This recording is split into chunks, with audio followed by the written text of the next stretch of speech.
Nous sommes dans une société dans laquelle le comédien est plus important que le neurochirurgien. L'humoriste est plus important que l'ingénieur en génie civil. L'artiste musicien est beaucoup plus important que le chimiste qui au quotidien conçoit des formules afin d'améliorer nos industries. Nous sommes dans un pays dans lequel n'importe qui peut se lever un matin, créer une plateforme dans un réseau social, poster ses photos, dénuder et avoir plus de valeur que n'importe quel scientifique. Est-ce que cela signifie que les comédiens sont inutiles? Les artistes musiciens sont inutiles? Les humoristes ne servent à rien? Ou alors toutes ces personnes en ligne qui partagent leur part de vérité de notre environnement ne servent à rien? Non, toutes ces personnes sont importantes, sont indispensables, sont nécessaires et représentent le reflet de notre société. Nous venons de suivre là un extrait d'une vidéo Facebook de Claudel Noubissier, qui est un entrepreneur camerounais. Il fait principalement dans la vente de formation, de création d'entreprises dans le domaine industriel. Voilà. Donc c'est un formateur, il vous apprend à créer des entreprises, mais uniquement dans le domaine industriel. Alors, je voulais un peu revenir sur les paroles qu'il dit au début là. Vraiment, la vidéo est longue, elle fait 9 minutes quelque chose. Mais c'est juste cet extrait-ci qui nous intéresse à ce niveau. Et dans la vie, il faut savoir être entrepreneur. Parfois, apprendre à suivre le courant. Oui, on va parler dans le sens d'une rivière, d'un fleuve. Apprendre à suivre le courant au lieu de vouloir nager à contresens, à contre-courant. Surtout si ce sont des choses sur lesquelles on ne peut pas s'en sortir. Je pense que sur lesquelles on ne peut rien faire. Je pense que c'est plus intelligent dans une certaine mesure. Et ça entre...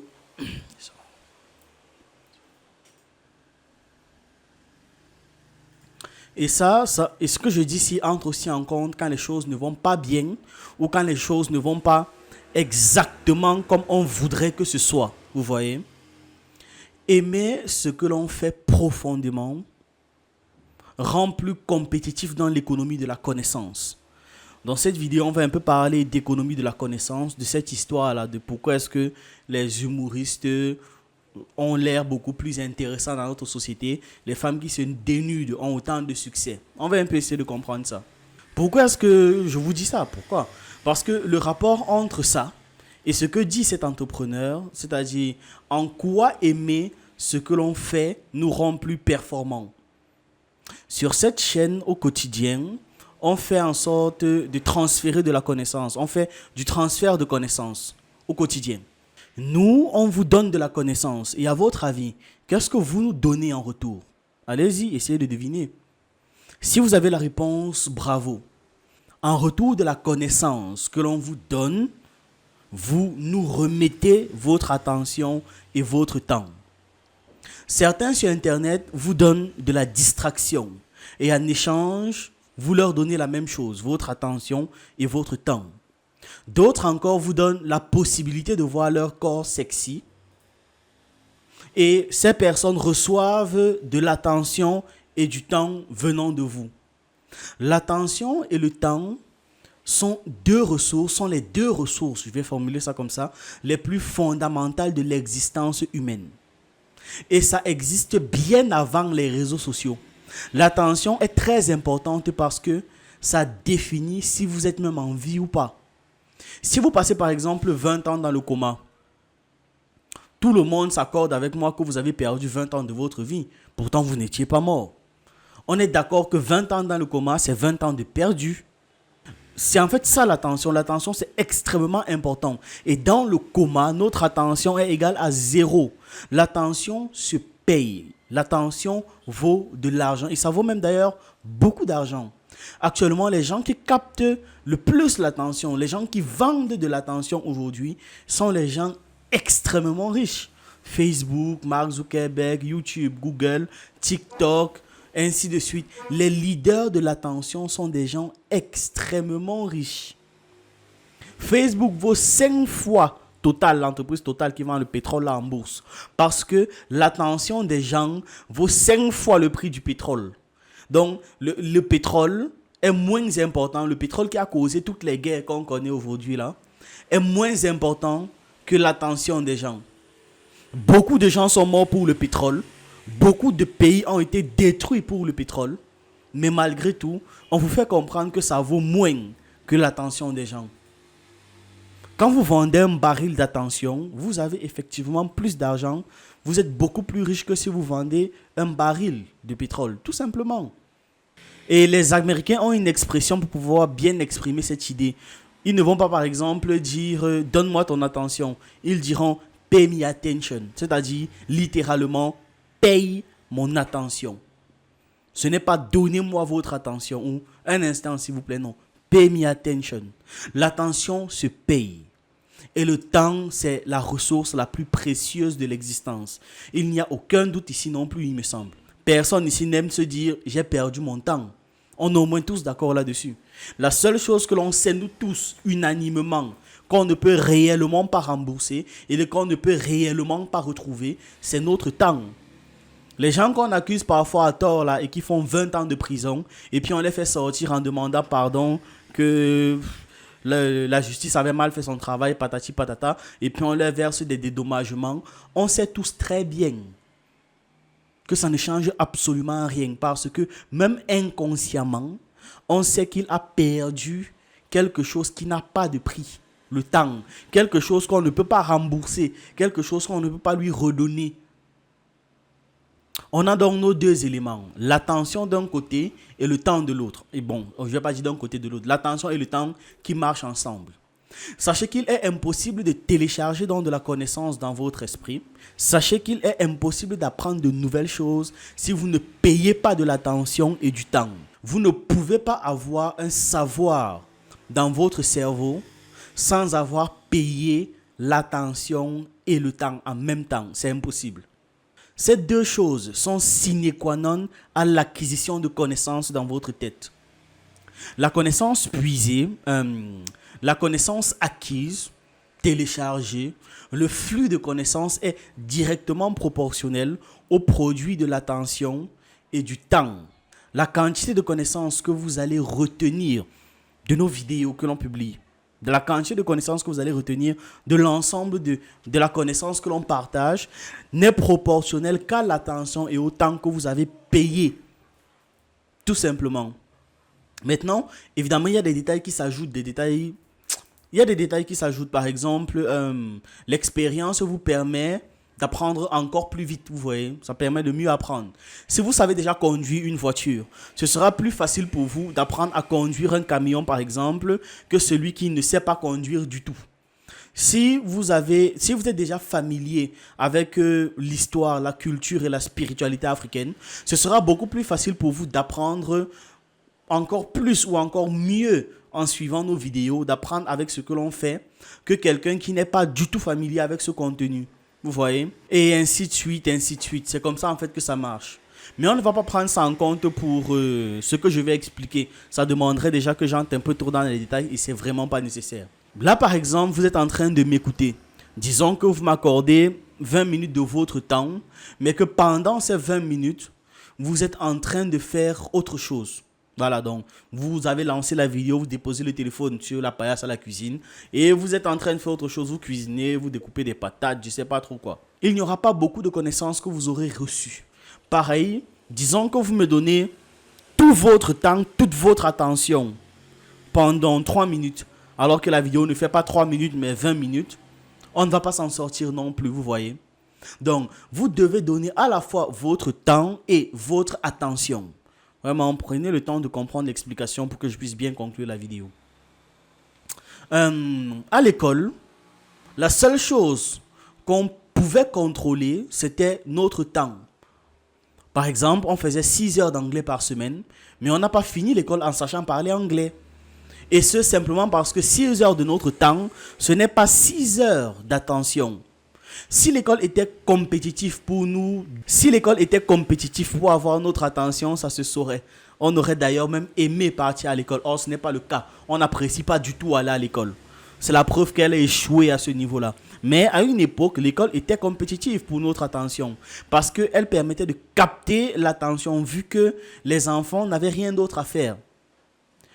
Maintenant, il y a eu la presse écrite, il y a eu les réseaux sociaux, il y a eu Internet, il y a eu les jeux vidéo, il y a eu en gros toute une course à l'armement pour capter notre attention et recevoir l'attention humaine est devenu beaucoup plus précieux. Et tout le monde voit très bien à quel point ça peut être pertinent, important et gratifiant.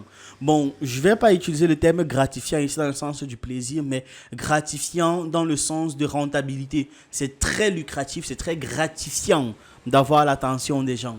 Les personnes les plus riches sur Internet ne sont pas celles avec le meilleur contenu, le contenu le plus utile ou encore le contenu qui a demandé le plus d'efforts à faire. Non, pas du tout. Les personnes les plus riches sur Internet, ce sont ces personnes-là avec le plus grand nombre d'abonnés et le plus grand nombre de vues, point. Et parce que ces personnes-là vendent l'attention de leurs abonnés à des marques, ils reçoivent beaucoup d'argent. On ne peut pas forcer quelqu'un à donner son attention, ce n'est pas possible. En revanche, on peut séduire l'attention des gens et peu importe le domaine dans lequel vous êtes, même dans les domaines des maths, c'est-à-dire les domaines durs, c'est possible. Séduire l'attention, c'est tout à fait possible, mais forcer la personne à aimer, c'est pas possible. Voilà. On ne peut pas forcer l'attention des gens, mais on peut séduire l'attention des gens. Et donc, évidemment, dans l'enseignement et dans le combat que nous menons, dans le combat qu'on mène pour l'Afrique, pour le monde, c'est ce que nous devons faire. Faire en sorte d'avoir plus l'attention des gens. Si notre monnaie, notre pouvoir d'achat est en NAT, LAT c'est 1 heure d'attention maximale. Donc 1 NAT égale 1 heure d'attention maximale. La monnaie d'échange de l'attention, on va appeler ça LAT. Ok? C'est ce moment-là où vous êtes tellement pris par quelque chose que vous ratez votre rendez-vous par exemple, que vous oubliez que vous aviez un truc important à faire, que vous oubliez que maman avait dit tu dois faire X, ton grand frère voulait que tu l'aides à faire Y. Voilà, c'est net ça. Ça peut être parce que vous êtes en train de regarder un film, ça peut être parce que vous êtes en train de regarder une vidéo sur YouTube. Le résultat, c'est que vous êtes quand même tellement pris par quelque chose que vous oubliez tout le reste. Voilà, c'est ça LAT. Un NAT, c'est ça, 1 heure d'attention maximale. Quand vous êtes tellement pris par un livre que vous ratez votre rendez-vous, vous êtes à attention 100%. Alors que quand vous une mode musique dans les oreilles, chill, là vous êtes à attention 0. Et donc entre les deux, il y a une sorte de matrix, une sorte de spectre entre 0 et 100. Et donc votre attention figure forcément quelque part là-dedans. Quand vous êtes donc à niveau 100 d'attention, vous êtes dans un endroit qu'on appelle le flow. Le fluide de connaissance. C'est un peu, pour prendre l'illustration, c'est un peu comme dans l'animé, la Kuroko Basket. On dit souvent qu'ils sont dans la zone. Voilà. Pour illustrer ça, on leur met des yeux brillants et quand ils bougent, ça suit avec.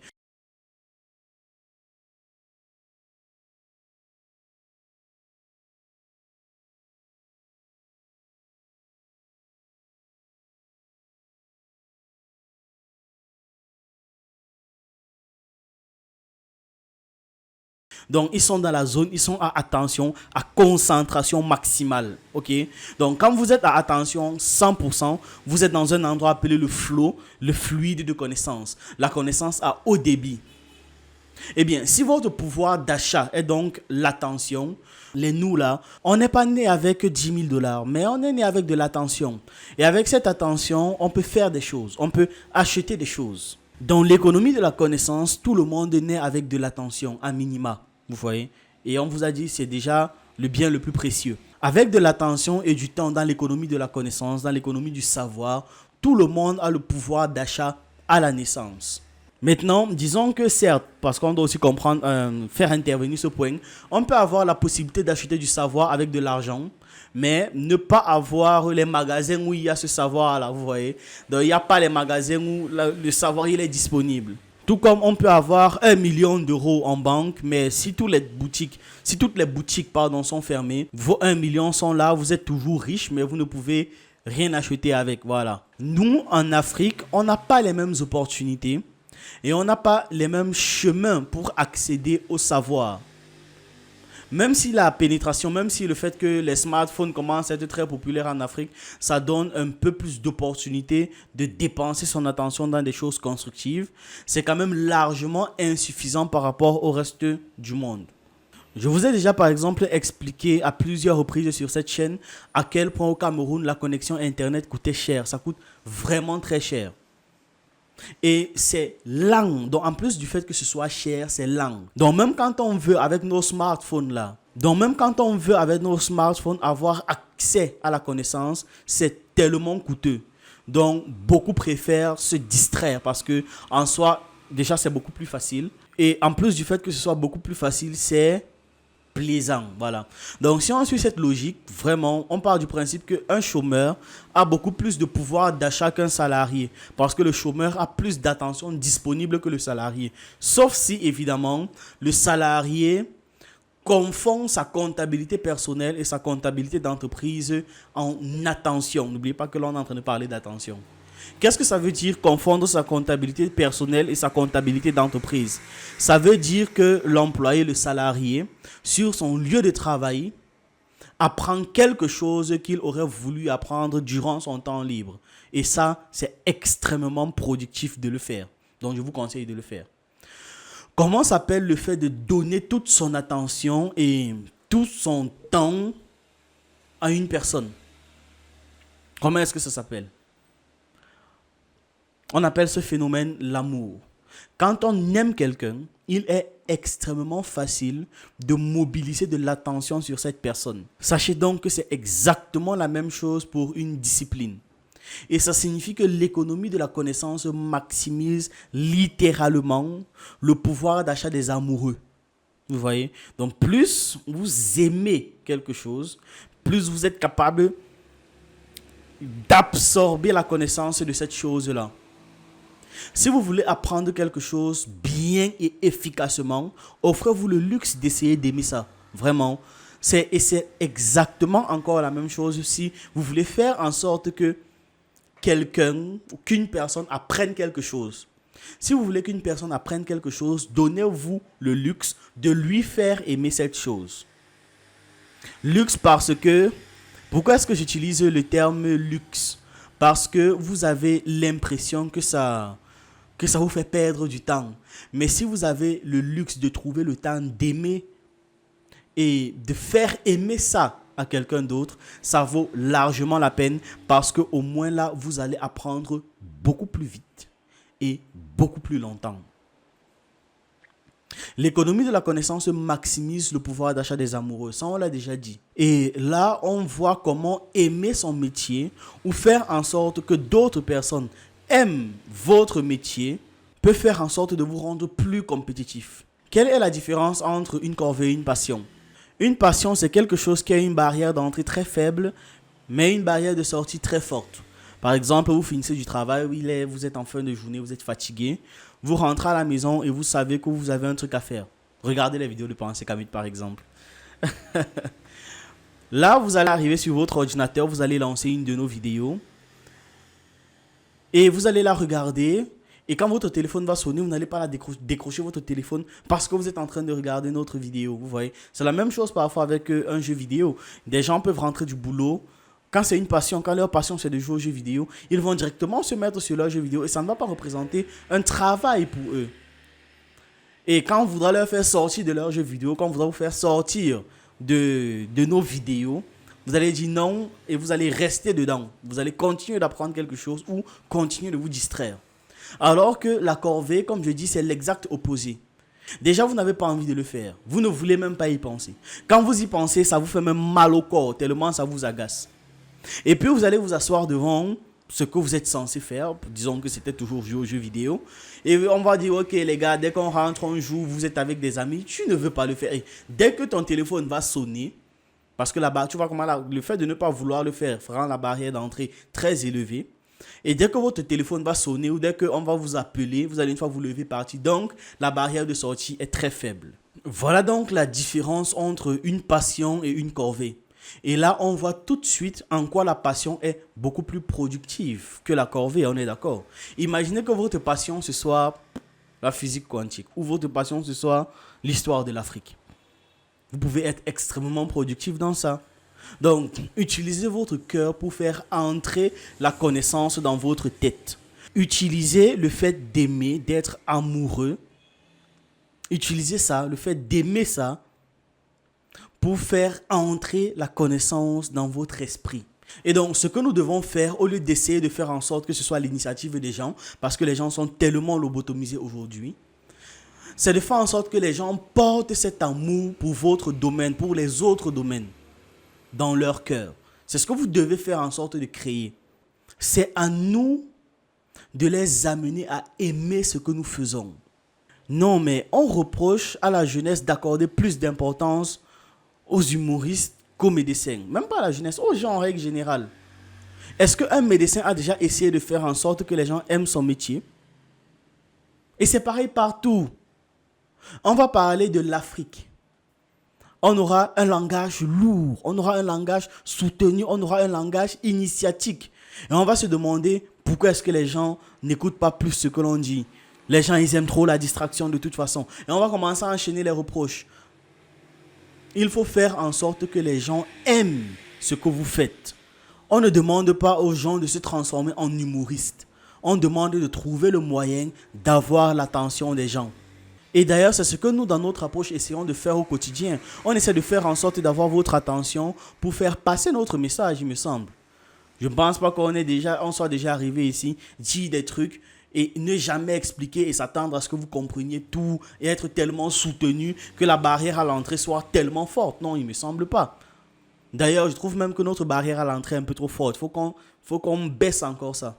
Ce n'est pas pour rien qu'on n'est pas trop académique dans notre façon de fonctionner. Parce qu'on sait que si nous sommes trop académiques, ça va chasser beaucoup de personnes. Et donc, au lieu de combattre la vague, ce qu'on préfère, nous, c'est surfer dessus. On ne peut pas forcer quelqu'un pour avoir son attention. On ne peut pas forcer quelqu'un pour qu'il nous donne son attention. Or, il faudrait apprendre. Il faudrait que cette personne sache. Il faudrait qu'elle puisse comprendre le message que nous essayons de passer. Et pour ça, pour l'apprentissage, nous avons besoin de rendre notre contenu plus ludique et plus intéressant. Et ce, simplement parce que l'humain, c'est un animal qui joue pour apprendre. Parce que le jeu, c'est la chose la plus efficace pour enseigner et que tous les animaux les plus intelligents sont des animaux qui jouent. Et le jeu, c'est la chose la plus efficace pour enseigner parce que ça permet rapidement de corriger. Je n'ai pas dit de punir, j'ai dit de corriger. Quand nous étions plus jeunes, ici au Cameroun, on a un jeu qu'on appelle... j'appelle, littéralement ça s'appelle j'appelle. Et donc vous prenez une petite balle, vous lancez en disant j'appelle. Et lorsque vous rattrapez la balle, vous devez viser ça sur quelqu'un. Vous voyez? Et donc, la première fois que vous jouez à ça, généralement, vous vous faites avoir. Vous ne vous cachez pas bien, vous ne courez pas assez vite, vous calez dans une position où on peut vous voir, vous n'êtes pas dans un angle mort, etc., etc., etc. Mais dès que la première fois on vous touche, à partir de la deuxième itération, vous corrigez directement ça. Avant même que le jeu ne commence, vous avez déjà commencé à guetter tous les endroits où est-ce que vous devez vous cacher. Donc, si même la nature a compris que la meilleure façon d'enseigner, c'est en passant par le jeu, la meilleure façon d'apprendre aux gens à survivre, c'est en passant par le jeu, ce n'est pas pour rien. Bien sûr, je ne suis pas en train de dire que cette approche justifie de faire tout et n'importe quoi, pas du tout. C'est débile si je dis un truc pareil. Je dis juste que pour avoir de l'attention des gens, il faut être intéressant à leurs yeux. Et c'est en leur faisant développer un amour pour votre discipline que vous aurez plus de passionnés. Ou en leur faisant voir tout un tas de trucs autour de votre discipline qu'ils vont se dire « Ah, mais peut-être que c'est pas comme je croyais » et ils vont plus s'intéresser à ça. Aujourd'hui, les gens sont intéressés par le sexe, l'argent, l'alcool, la distraction non constructive, simplement parce que c'est facile, vous voyez. Les gens sont aussi frileux de connaissances, ne vous méprenez pas. Il faut juste leur donner la curiosité et leur apporter cette connaissance-là. Je pense que vous serez assez surpris, honnêtement, de la manière dont cette chaîne va évoluer, justement dans le but d'avoir une nouvelle façon d'apporter de la connaissance, et ce, dans tous les domaines qui nous intéressent, dans tous les domaines de la connaissance qui nous intéressent, où on sait qu'on peut avoir une approche ou une pertinence particulière. Il faut bien qu'on vous montre qu'on peut être à la fois académique et ludique. On dit souvent que je suis précoce pour mon âge. Je ne sais pas si c'est le cas, mais en revanche, un truc dont je suis sûr, c'est que je n'ai pas encore perdu ma capacité à rire, à m'amuser ou encore à crier. Cette vidéo était juste pour vous expliquer qu'il ne suffit pas de dire que les gens sont devenus stupides, sont devenus débiles ou que les filles passent leur temps à montrer leur corps. On a bien vu que finalement ça fonctionnait. L'algorithme aime quand elles se dénudent, donc elles se dénudent. Généralement, même ce qui se passe, c'est que les filles qui ne se dénudent pas, on les encourage à se dénuder. Et les filles qui se dénudent, on les traite de tous les noms. Donc vraiment, c'est un jeu malsain entre les viewers et les créateurs de contenu. Ou les créatrices de contenu en l'occurrence ici. De toute façon, nous sommes tellement lobotomisés, comme je l'ai dit, que ça n'a aucune importance à leurs oreilles que vous veniez dire ça. Vraiment aucune importance. Ok. Donc j'espère que vous avez apprécié cette vidéo. J'espère que vous avez appris et compris. On se retrouve dans une prochaine vidéo. Au TEP.